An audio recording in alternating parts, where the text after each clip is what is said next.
Hello दोस्तों, स्वागत है आप सभी का अपने इस यूट्यूब चैनल इलेक्ट्रिकल नॉलेज में। और आज के इस वीडियो में हम लोग क्या जानने वाले हैं?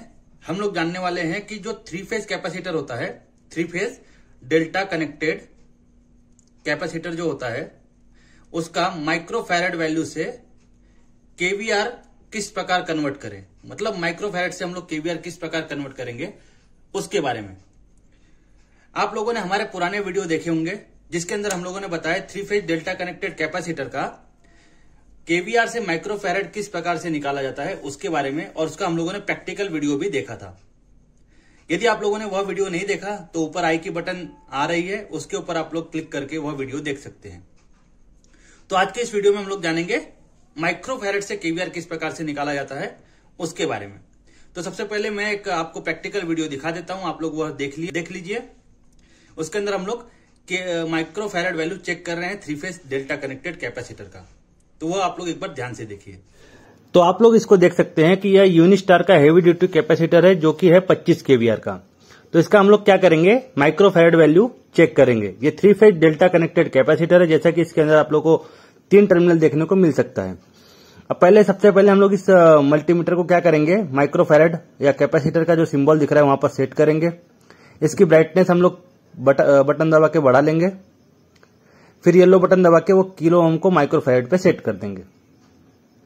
अब हम लोग क्या करेंगे, ये जो कैपेसिटर है, ये कैपेसिटर के जो L1, L2, L3 3 टर्मिनल है, उसमें से L1, L2 पे हम लोग चेक करेंगे कितना माइक्रोफैरड वैल्यू आता है। तो ये आया है 152 माइक्रोफैरड। फिर L1, L3 पे चेक करेंगे तो हमको मिलता है वहां पर वैल्यू उसकी 149 या 149 माइक्रोफैरड। फिर L2, L3 के उस पे हम लोग माइक्रोफैरड वैल्यू चेक करेंगे तो हमको मिलेगा 151 माइक्रोफैरड। तो हमको 3 वैल्यू मिली, 151, 152 और 149 माइक्रोफैरड। तो वीडियो देखने के बाद आप लोगों को पता चल गया होगा कि हमारे जो कैपेसिटर की वैल्यू आई थी L1, L2 के बीच में आई थी। मान लो एक की वैल्यू आई थी 151, दूसरे की आई थी 149,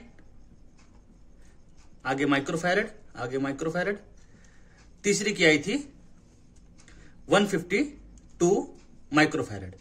जब हम इन तीनों का एवरेज निकालेंगे तो इन तीनों का एवरेज क्या निकल कर आएगा, तो इन तीनों का एवरेज निकल कर आता है 150.6।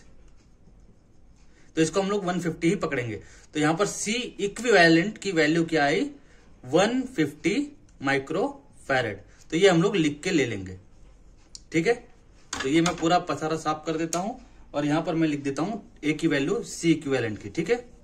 तो यहां पर हम लोगों को कैपेसिटर की माइक्रोफैरड वैल्यू चेक करके यह पता चला कि C इक्विवेलेंट क्या आया, 150 माइक्रोफैरड, ठीक है।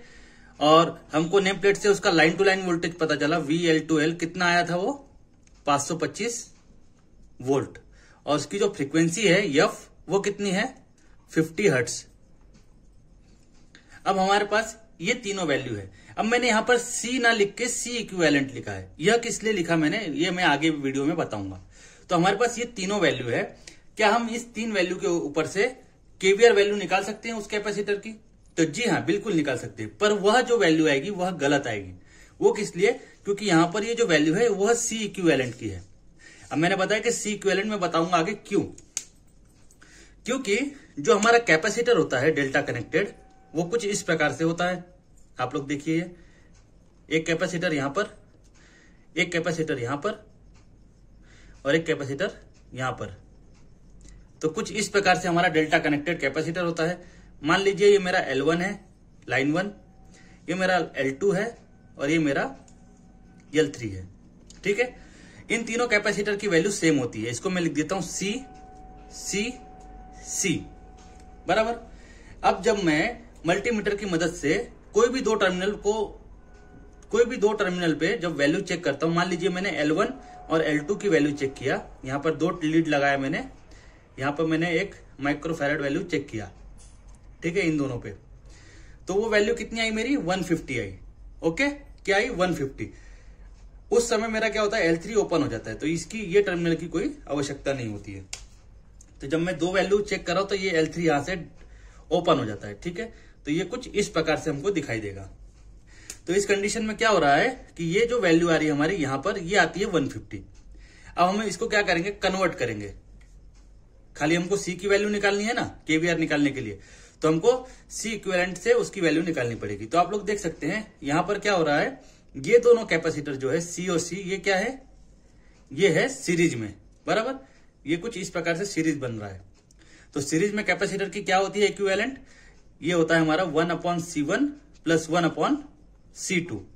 तो ये कितना आएगा, C1 भी हमारा C है, C2 भी हमारा C है, तो 1/C प्लस 1/C बराबर कितना होगा, 2/C। और इसको जब हम लोग इक्विवेलेंट निकालेंगे तो ये वैल्यू बन जाती है C/2। तो ये दोनों की जगह मेरा यहां पर एक ही कैपेसिटर लगेगा जो कि इसके पैरेलल में रहेगा। वो कितना रहेगा, C/2। मैं यहां पर लगा दूं तो ये कैपेसिटर हट जाएगा, हट गया। अब इसकी जगह पे क्या लगेगा, एक कैपेसिटर लगेगी ये वाली, और इसकी वैल्यू हो जाएगी C/2। अब ये C और ये C क्या है, पैरेलल। और कैपेसिटर की पैरेलल में क्या होती है, जोड़। तो यहां पर जो C इक्विवेलेंट बनेगा मेरा, C इक्विवेलेंट बराबर C प्लस C/2 बनेगा। तो ये वैल्यू कितनी आई, 2C प्लस 1C बराबर 3C/2। तो यहां पर C इक्विवेलेंट की वैल्यू क्या आ गई, 3C/2। तो आप लोगों ने देखा कि हमारे C इक्विवेलेंट की वैल्यू क्या आई, C इक्विवेलेंट की वैल्यू आई 3C/2। तो मेरे को C की वैल्यू निकालनी पड़ेगी केवीआर निकालने के लिए। तो मेरे पास C इक्विवेलेंट क्या है, 150। तो मैंने क्या किया, यहां पर 150 माइक्रोफैरेड लिख दिया, बराबर 3/2 इंटू C। तो C की वैल्यू निकालना रहे तो क्या होगा, C = 2 into 150 microfarad divided by 3। तो C की वैल्यू आएगी मेरी यहां पर कितनी आएगी, 100 माइक्रोफैरेड। क्या है, 100 माइक्रोफैरेड। तो इस वैल्यू को हमको ध्यान में रखना है। इस वैल्यू पे से ही हम लोग क्या करेंगे, केवीआर वैल्यू निकालेंगे। इसको मैं क्लियर करके यहां पर लिख देता हूं। तो यहां पर क्या करना है, ये वैल्यू से हम लोगों ने क्या निकाला, ये वैल्यू से हम लोगों ने निकाला C, और C की वैल्यू क्या आई, 100 माइक्रोफैरेड। ठीक है, और ये वैल्यू बहुत मायने रखती है। तो अभी हम लोग क्या करेंगे, केवीआर निकालने का क्या है, फॉर्मूला है। वो फॉर्मूला कौन सा है, मैं यहां लिख देता हूं। ठीक है, यहां पर क्या फॉर्मूला बनता है, KVAR = 3V² into 2πfC divided by 1000, बराबर। अब इसमें से हमको V की वैल्यू पता है, V की वैल्यू पता है, कहां पर है, ये रहा 525 वोल्ट। ठीक है, यहां पर पाई की वैल्यू पता है हमको 3.14159। F की वैल्यू पता है जो कि होती है 50 हर्ट्ज, यहां पर दिया गया है, और हमको पता है इंडिया में 50 हर्ट्ज होती है। और इस C की वैल्यू क्या पता है हमें, ये है 100 माइक्रोफैरेड। अब ये सब वैल्यू को हम लोग यहां पुट करेंगे। तो केवीआर क्या बनेगा, = 3 इंटू V² है मेरा 525, 525 को मैं करूंगा square into 2 into 3.14 into 50 into 100 into 10⁻⁻⁶। इतनी वैल्यू का हमको वैल्यू निकालनी है, और उसको होल डिवाइडेड बाय 1000। जब हम लोग कैलकुलेटर पे कैलकुलेट करेंगे, 3 इंटू 525 का स्क्वायर यानी 525 इंटू 525 गुना 2 गुना 3.14 इंटू 50 इंटू 100 इंटू 10⁻⁻⁶। तो 10⁻⁻⁶ को हम लोग मल्टीप्लाई बाय 0.000001 ऐसा करेंगे, तब भी इसकी वैल्यू आ जाएगी। तो अब ये जो वैल्यू आएगी हमारी, तो ऊपर की जो वैल्यू आई हमारी वो क्या आई, 2597.0 ओके, होल डिवाइड बाय 1000। जब हम लोग 1000 से डिवाइड करेंगे वो आएंगी हमारी 25.97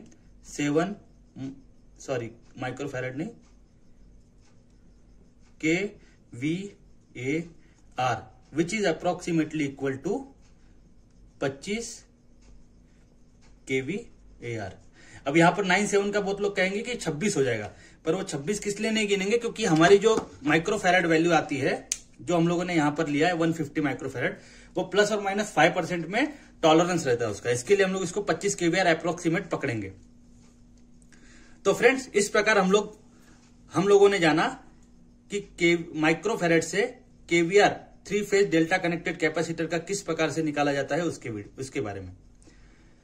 तो आप लोगों को यह वीडियो कैसी लगी? यदि वीडियो अच्छी लगे तो वीडियो को लाइक करें, शेयर करें और सब्सक्राइब करना ना भूलें। मिलते हैं अगले वीडियो में और कोई अच्छी नई जानकारी के साथ। तब तक के लिए थैंक्स फॉर वॉचिंग। जय हिंद।